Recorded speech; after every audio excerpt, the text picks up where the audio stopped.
ma bibliographie. D'habitude, je la donne toujours à l'arrivée. Mais il y en a 6 que je vais vous donner dès le départ parce que je veux que ce soit clair qu'est-ce que je dis. Je veux que ce soit clair d'où je tire ce que je dis. Et puis, je vous présente ces bibliographies-là. Alors, qu'est-ce que j'ai comme bibliographie? J'ai 2 acteurs majeurs de la Fédération de France du FLN. Donc lui, il est coordonnateur, donc le chef de la Fédération de France à partir de mi-juin 1957. Et lui, arrivé une année plus tard, je pense bien qu'ils ont collaboré ensemble au Maroc et que possiblement qu'ils soient des amis, mais je ne sais pas. Vous avez également 2 historiens algériens. Les 2 probablement les plus connus, l'un qui est la référence dans le domaine de l'histoire contemporaine de l'Algérie, et l'autre qui est aussi très très connu, Dahoud Djerbat. Et puis vous avez 2 visions de l'extérieur. Bon, lui il est plus journaliste qu'historien, mais c'est quand même le premier livre d'histoire de l'Algérie qui n'est pas l'histoire officielle. Je pense que la majorité d'entre vous, du moins ceux qui ont des cheveux blancs, ont fait leur premier apprentissage avec les 4 livres-là d'Yves Courrière. Et puis vous avez un autre aussi qui s'appelle Gilbert Meignier, un gros livre, il est là quelque part d'ailleurs le livre.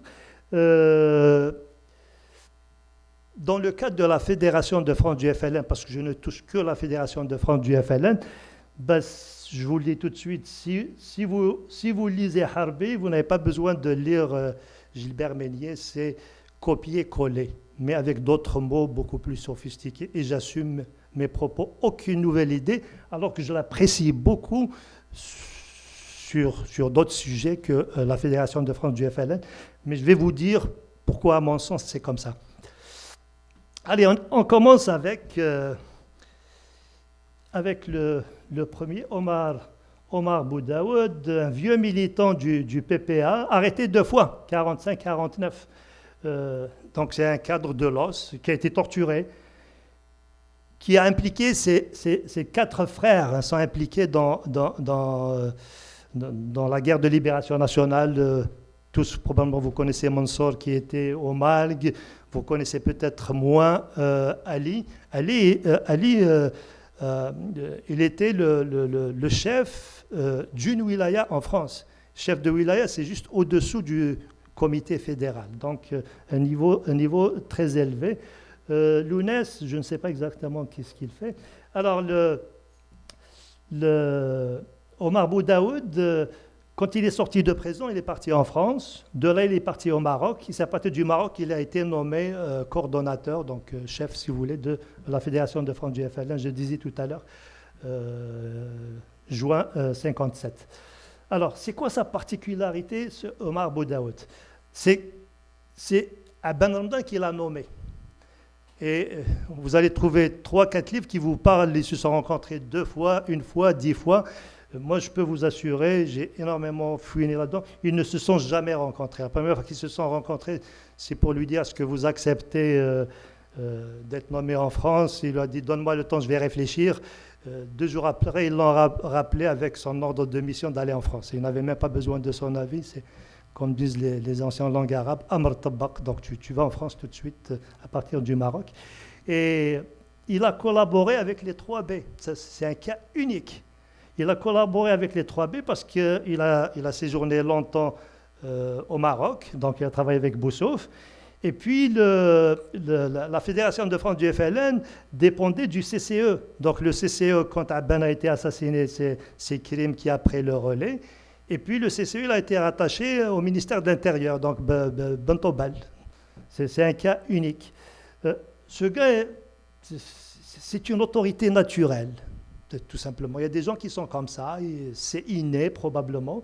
Il a beaucoup réalisé parce que, je vais vous illustrer un peu, depuis qu'il a pris le relais, il a beaucoup fait dans l'encadrement des immigrés et la sensibilisation des élites progressistes européennes. Et contrairement à beaucoup, très peu parlé, mais il a un livre. Mais c'est un livre autobiographique. Donc j'en parle. Dans le conflit GPRA-EMG, à l'arrivée, il a engagé la Fédération de France du côté légaliste. Je vous en parle parce que c'est probablement la raison principale pour laquelle ce monsieur, on lui a mis un couvercle dessus, parce qu'il n'était pas du côté des vainqueurs, comme vous pouvez le savoir, mais plutôt du côté des vaincus. Son livre, c'est un livre autobiographique. Donc, quand c'est autobiographique, normalement, moi, je n'ai pas de commentaires, sauf que j'ai trouvé à redire à l'intérieur, parce que certaines informations sont évasives ou bien inexactes. Je vais vous illustrer, il y en a deux qui sont importantes. J'y reviendrai, je peux vous toucher un mot tout de suite là-dessus. C'est que pour lui, le CCE n'a jamais donné l'ordre à la Fédération de France d'abattre l'élite du MNA. Or, il y a un document qui existe, qui montre que oui, le CCE a donné l'ordre de tuer, donc d'assassiner l'élite. D'ailleurs, c'est simple, hein, ils ont été tués à l'automne 57. Et Boudaoud est arrivé en juin 57, donc quelques mois après son arrivée.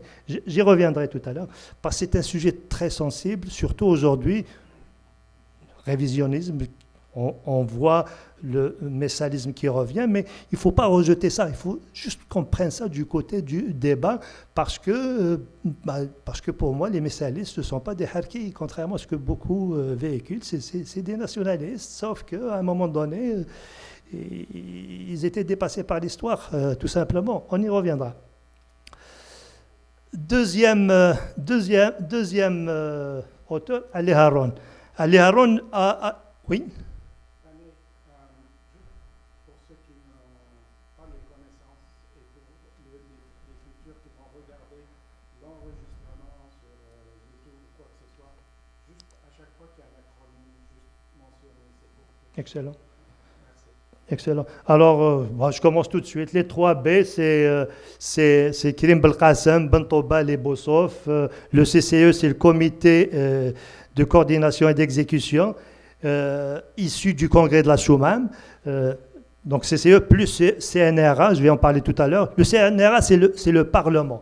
Et le GPRA, il est issu du CCE, 1958, je pense, juillet 58. EMG, c'est l'état-major général.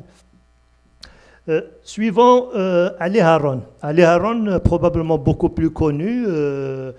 Lui, c'est un avocat. Ce n'est pas un livre autobiographique. C'est un livre beaucoup plus dense, il y a beaucoup d'analyses. Et il a quand même un grand mérite. C'est l'un des livres peut-être de référence pour comprendre ce qu'on appelle la 7e wilaya, je vais en parler après, 7e wilaya depuis le congrès, pas le congrès, mais la rencontre du CNRA de 59. Lui, il est venu un peu plus tard et beaucoup disent que c'est Boudaoud qui l'a ramené. Je n'ai pas de preuves, mais il se peut que ce soit effectivement le cas. Lui aussi, il a des informations, je vais en parler, qui sont inexactes ou erronées. Il y a des questions importantes qui ne sont pas abordées, je vais y revenir. Parce que normalement, lui, contrairement au livre précédent, lui, il couvre quasiment toute l'histoire de la Fédération de France du FLN, y compris l'époque où il n'était pas là-bas, parce que lui, il est là-bas juste à partir de 58.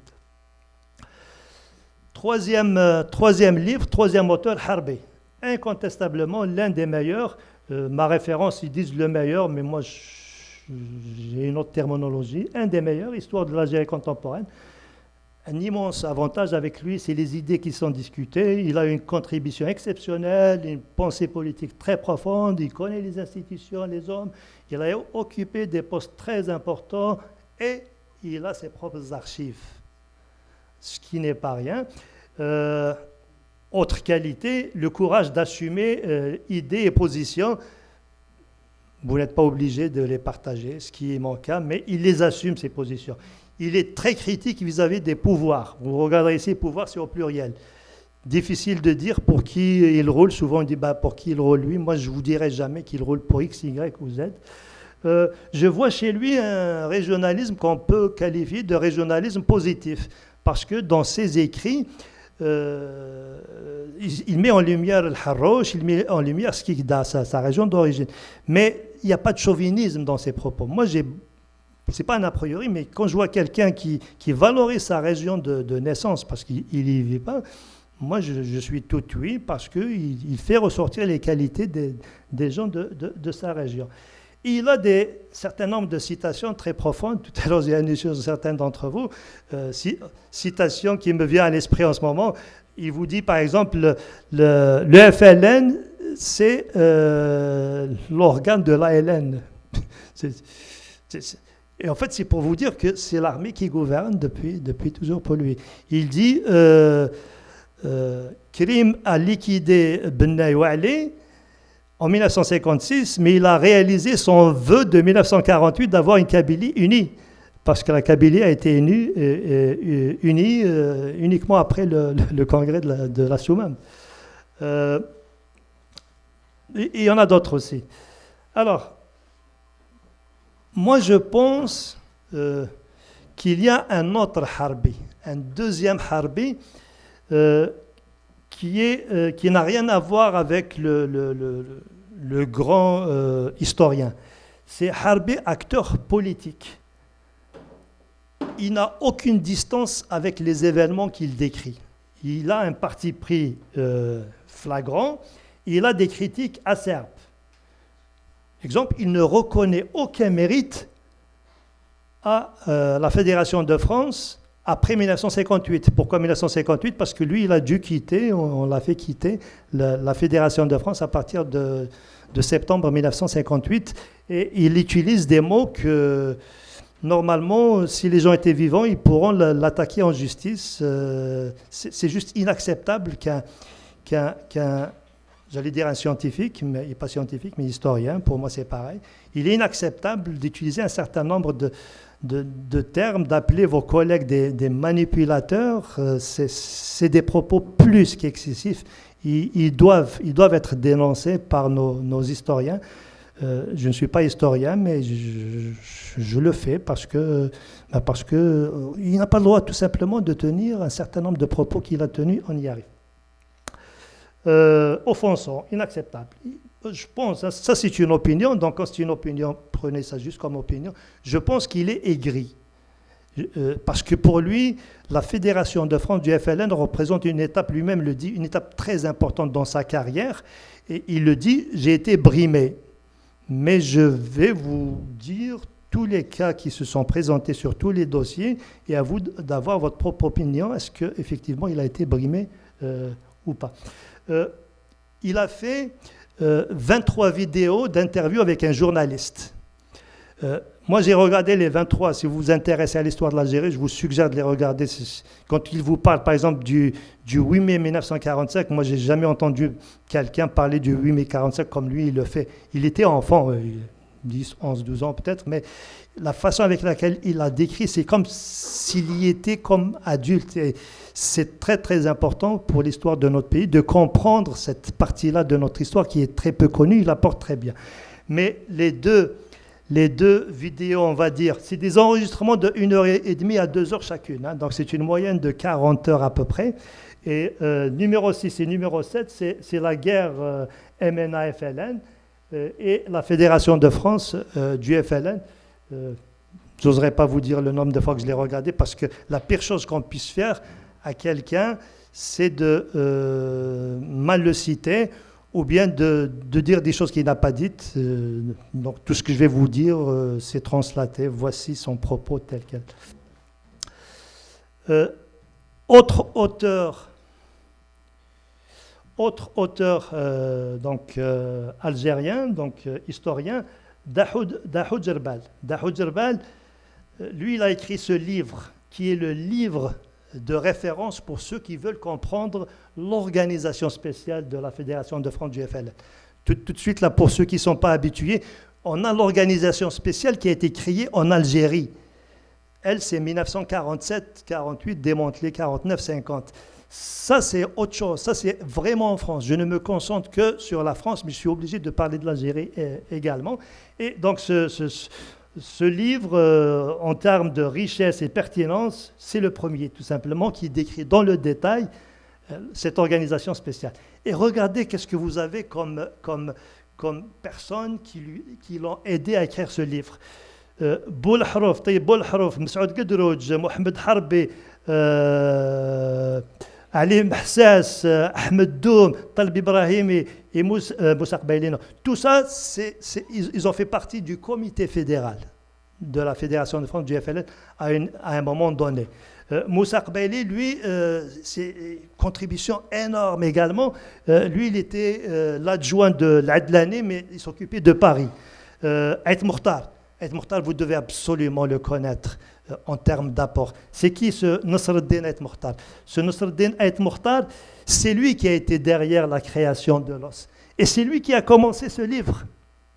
Mais sentant sa santé fragile, il a pris contact avec Dahoud Jerbel pour continuer ce livre. Et Dahoud Jerbel s'est entouré de tout ce monde-là. C'est un livre extraordinaire, je vais le dénigrer, mais quand vous m'écoutez, vous devez prendre les deux côtés. Là où je dis du positif, il est là, c'est probablement le seul livre, le meilleur livre sur l'organisation spéciale, mais je vais dire la suite. Oui, j'ai pas fini. Ourari, Haraïk et Aliwat, je vais parler, ça c'est deux femmes, c'est Aïcha et Zina. Elles ont énormément contribué dans la Fédération de France du FLN, soit transport des armes, soit autre. Ourari, lui, c'était un jeune boxeur avec un avenir prometteur qui s'est rapidement, il est encore vivant, qui s'est rapidement engagé avec la Fédération de France du FLN. Là maintenant, c'est le côté court, non, côté jardin. Côté court, dans ce livre, très peu d'analyse des propos rapportés et où il n'y a pas de confrontation des témoignages. Et puis surtout, ça, j'ai pas de problème avec. Vous comprenez comment que je fonctionne pour qu'on soit sur les mêmes longueurs d'onde, vous et moi. Moi, quand vous me ramenez ces acteurs-là, qu'ils vous décrivent ce qu'ils ont fait, je translate un sur un, tel quel, sur une demi-page, une page, voire deux pages, ça ne me cause aucun problème. Là où il y a un problème, c'est que quand il implique, par exemple, Mohamed Harbi. Mohamed Harbi a écrit des livres, il a écrit beaucoup plus que lui. Il ne peut pas citer Harbi sur une demi-page. Ça ne passe pas. J'ai de la misère avec ça. Et non seulement il le cite, mais quasiment dans tous les grands dossiers, il s'aligne sur son point de vue. Pour moi, c'est un laudateur, c'est un terme très respecté, ça montre comment il s'est comporté. Il a à tout prix pris position pour Harbi. Il n'avait pas à prendre position, il est historien. S'il y a un problème entre Harbi et d'autres acteurs, il doit citer les deux, il doit montrer où est le problème, mais c'est qui a tort, c'est qui a raison, mais pour lui, Harbi a toujours raison.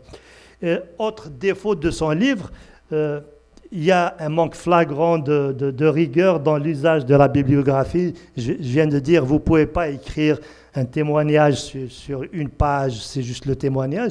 Plus grave que ça, vous n'avez pas le droit, si vous utilisez la bibliographie, de citer un livre qui n'est pas sorti. C'est aussi simple que ça pour nous autres scientifiques. Pour les historiens, je ne sais pas, mais je pense que c'est pareil. Vous ne pouvez pas vous référer. Parce que si vous citez quelqu'un, c'est pour qu'on aille consulter ce que quelqu'un a écrit, a dit. Or, le livre n'est pas sorti, vous ne pouvez pas le citer. Je pense que je devrais accélérer parce que la matière, la vraie, n'est pas là. Je pense. Alors, deux acteurs français. Donc, Yves Courrière, c'est le livre de référence, donc en termes de richesse et pertinence. C'est le premier qui a contribué réellement dans la compréhension, la démystification de notre histoire lors des années de plomb. Je fais référence aux années jusqu'en 1978. Donc, et ce livre, il est basé sur les témoignages d'acteurs de premier plan. كريم بالقاسم بن طوبال الأخضر بن طوبال أيت أحمد حسين عمرو عمران بن خدا فرحة عباس علي محساس ياسف سعدي زبير بوعجاج بن يحيى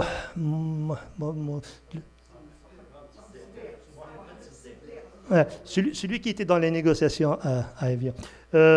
Ousdiq, les deux, Omar et Morad, Mohamed Yazid, Dahilas. Et pour la Fédération de France, deux acteurs, deux témoins de premier plan, Terbouch, Morad Terbouch et Mohamed Lebjaoui. On n'oublie pas, le premier est sorti en 1968 ou 69. Moi, je n'étais pas encore au lycée, j'étais, je ne sais pas, en quatrième quand j'ai lu le premier. Ils sont sortis l'un à la suite de l'autre. Et ce livre aussi, vous avez cette richesse-là, une richesse tout aussi élevée du côté des témoins français. Partie française. L'avantage de ce livre que j'ai beaucoup aimé, vous pouvez lire la partie qui vous intéresse, sa chronologie sur les 4 tomes. Dans mon cas, à moi, j'ai relu la partie Fédération de France, sans avoir à vous taper 4 fois 650 pages à peu près. C'est beaucoup si vous travaillez sur un projet déterminé. C'est très, très flexible, ça se lit très, très bien. Et moi, j'ai mis un point d'interrogation ici, donc j'ai décelé chez lui un penchant néocolonial évident.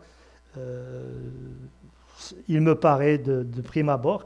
Et chez lui, là, il y a une constante logique d'opposer arabe et kabyle. Elle est présente systématiquement dans toutes les pages. Et ce qui manque ici, c'est l'excès mène à la filouterie. Je peux vous illustrer avec un cas, si ça vous intéresse. J'ai mis ça dans mes annexes, que le gars, il est dans la filouterie. Il peut pas écrire ce qu'il veut. C'est un journaliste, je comprends, mais c'est un livre d'histoire aussi. Le dernier, Gilbert Meignier. Gilbert Meignier, il est considéré parmi les meilleurs historiens de l'Algérie contemporaine.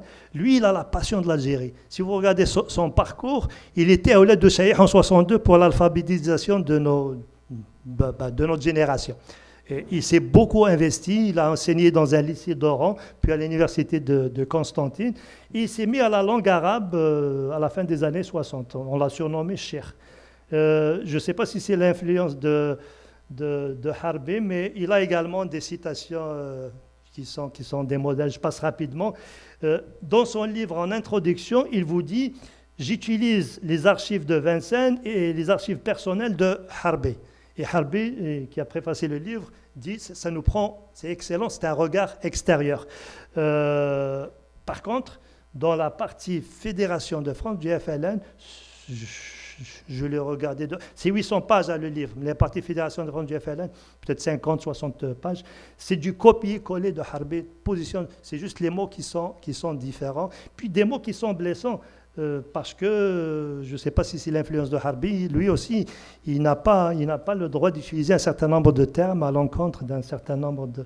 Quand il vous dit Aïd Ahmed a soutenu la Soumane parce qu'il est kabyle, ou quand il vous dit Boudaoud parlant kabyle au kabyle lors du Conseil fédéral pour que les Arabes ne comprennent pas, j'en arrache avec ça, mais c'est soufflé. Harbi n'a pas écrit ça, mais c'est soufflé à l'oreille. Non, on parle de Meignier, là. On parle de Meignier, Gilbert Meignier. Aussi, dans son introduction, il dit « J'ai utilisé les archives de Vincennes ». Il a cité le fameux mulet qui s'est enfui avec les documents lors du congrès de la Soumane. Il a cité l'avion détourné. Et il a cité le troisième, la mort d'Amiroche. J'ai regardé la partie mort d'Amiroche, j'ai regardé la partie, donc le mulet qui s'est enfui. Il n'y a aucune trace de ces documents-là. Je ne dis pas qu'il n'y en a pas, mais je vous dis, ce livre, moi, il est là.